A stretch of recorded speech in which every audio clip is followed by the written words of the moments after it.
сөздерін тікелей осы жерде қарап кететін боламыз. Нәстәғиду билла. Духа сүресі. Духа негізгі мына духа уақыты дегенді білетін боласыздар, иә? Жаңағындай түн түскі намазға мына 45 минуттай қалғанғы уақытты духа уақыты деп айтып жатамыз ғой, духа намазының уақыты. Сол уақытқа кірмегенге дейінгі уақытты әдетте духа. Сондықтан күндіздің алғашқы сәттері деп тәпсірде солай түсіндірілген екен. Бұл сүрені әсіресе қараған кезде мына неге қарауларыңызды қаладым. Ғарибул Құрандан мағыналарын қарай кетейік деп сөздердің.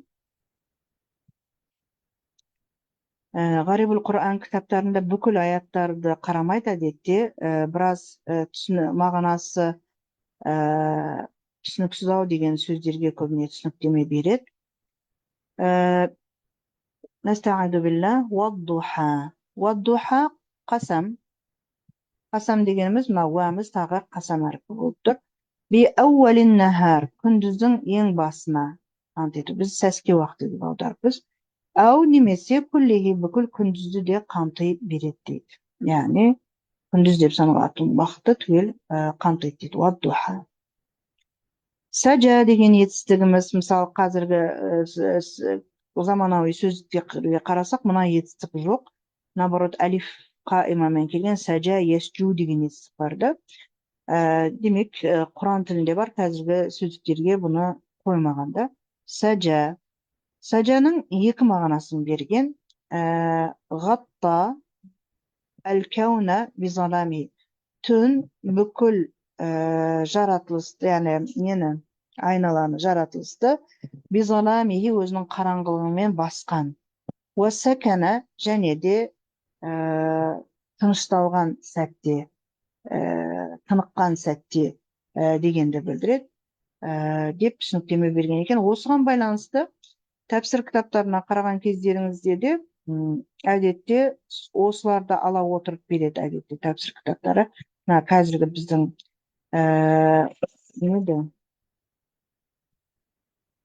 Қазіргі біздің мұхтасар, муяссар тәпсірлерімізге қараған кезде, мысалы, бұны біз әлі келеміз мына жерге де, алдымен сөздерін қарай кетейік, көріп отырғандарыңызда, адамдар ол жерде әрекет етуін қойып тыныққан сәтте, түн тыныштығы дегенде соны білдіретіндігін айтады. Сөздерін қарай кетейік деп аштым.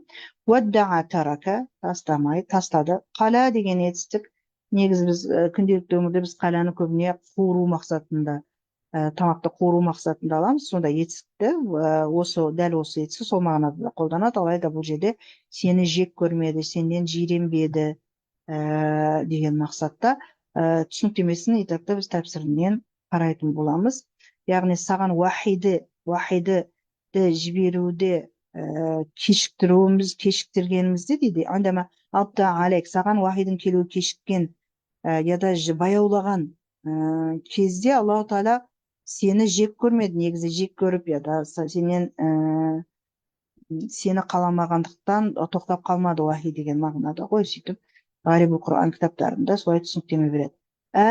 Негізі мына 4-ші бабыда, 1-ші бабыда бірдей мағынада қолданыла береді.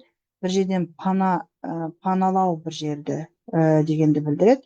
Немесе пана берді деген. Раға кәй, саған қамқорлық жасады деген мақсаттарда дейді. Даллан деген сөзді түсініктеме берген екен. Ла тадрил уахия. Уахидің не екенін білмеген сондай күйде болған кезіңде. Уәлә та'ламул Құран. Құранды білмеген кезіңде сені тура жолға салды. Яғни тура жолдан шығып адасып жүрген мағынасында емес, осы мағынада деп түсініктеме берген екен. Аилан деген сөзімізді фақиран деген мағынада келгендігін түсіндірген. Фәлә тақхар деген сөзіміз ла туси муамалата. Оған мәміле жасауда жаман мәміле жасама. Оны яғни жаман мәміле жасап, оның малын тартып алып деген сияқты жаман мәміле жасама, қорлама деген мақсат қой. Сәиліміз әл-фақир, әлләзи ясәл, сенен сұрайтын фақырды. Немесе талиб әл-айлм деп түсініктеме берген екен, немесе ілім талеп еткен адамдар. Кезінде ілім талеп еткен адамдар кәсіп жасамай, ілім жолына түскен ғой, сондықтан ілім талап қылып жүрген кісілерге де қайыр садақасын беретін болған. Фәлә тәнһар, лә тәзжүр, яғни қор көрме, кемсітпе деген мағынада. Бұл сөздері, қыздар. Сөздерін мына жерге қосып үлгерген жоқпын, Құдай қаласа сіздерге толықтырып оларды қосып беретін боламын.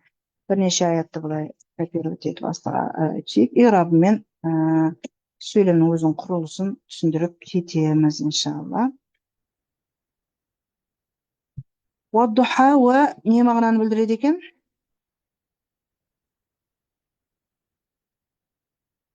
Ант ету ғой. Ант ету. Алайда біздің мына жерде соңында мынадай кесрамыз жоқ. Алиф мақсураның үстіне кесра, астына кесра қойылмайды. Сондықтан мұқаддар кесрамен әдетте мәжрур болады. Уаддуха уау харфу қасам ва жар. Әрі қасам, әрі жар әрпі. الضحى اسم مجرور بواو القسم وعلامة جره الكسرة. كسرة алайда мына жерде тікелей кете берді, енді толық ирабтарда мұқаддара, яғни бар деп саналған. Мұқаддара деп айтылады әдетте. Жар ва мәжрурымыз муталиқан би махзуб, түсіп қалған бір сөзбен байланысты. Бағалануы ұқсим. Әдетте біздер мына антта бір ант етістігі бар. Сол ант етістігімен харфу жеріміз байланысты деп қараймыз ғой. Бұны өткендегі кешегі Тин сүресінде де осылай келтірген болатынбыз. Мысалы біз ұқсим қазіргі таңда әдетте биллахи дейміз, яғни биддуха деген болатын болса, алайда бидің орнында уәда келе береді. Уаддуха дегенде, сонда мына жар уа мәжрурымыз мына түсіп қалған етістікпен байланысты деп қаралады. Ары қарай атып жалғасып жатыр. Уәл-лейли иза сажа. Уә бұл жерде не уәсі? Бұл бірыңғай мүшенің несі? Бұл бірыңғай мүше, атыфты қосатын, атыфты яғни бірдей. Значит, бұл жерге де ант әсер етті, ал мына жерде кәсірасы көрініп тұр көрініпті. Уәл-лейли түнге сер. Сәске, яғни түскі уақытқа сер, және де түнге сер. Түнге қай уақытта сер? Иза сажа. Яғни тыныққан, басылған, қараңғылығы бүкіл дүниені басқан, жер бетін басқан сәтте түнге серт дейді. Енді қазақша аудармасында тым-тырыс түнге серт деп анықтаушы ретінде аударылған екен.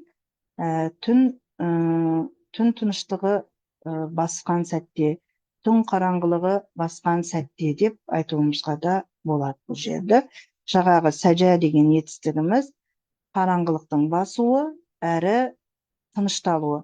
Тәпсір кітаптарында тынышталу дегенде әдетте әрекет, адамдардың әрекеті тоқтаған уақыт деп түсіндіреді. Сондықтан мен мынаны да сіздерге қосып үлгерген жоқпын. Негізінде жеке отырып қосатын едім, оған уақыт шынымен жеткіліксіз болып жатыр маған. Кеше бір сүрені жазуға уақытым жетті. Бүгінде бір сүре, екінші сүрені уақытымыз қалады ғой деген мақсатпен бастадым, алайда мынаның бәрін қосуға мүмкіндігім болған жоқ. Ақсамаллах, көрдіңіздер, үшінші жақта өткенде де осылай келген болатын. Ақсамаллаху би әуәлин нахар тәпсірі.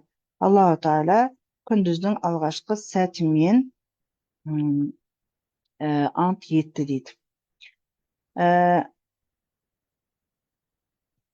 Келесі аятымыз Уәл-лейли иза сажа уа ақсама, яғни Аллах ант етті. Бил-лейли иза азлама, қараңғы болған кезінде. Уәсәкәнән насу, адамдар басылған сәтте. Фихи, ол түнде. Анил харака, яғни әрекетті қойған кезінде түнге Аллаху Тағала ант етті дейміз.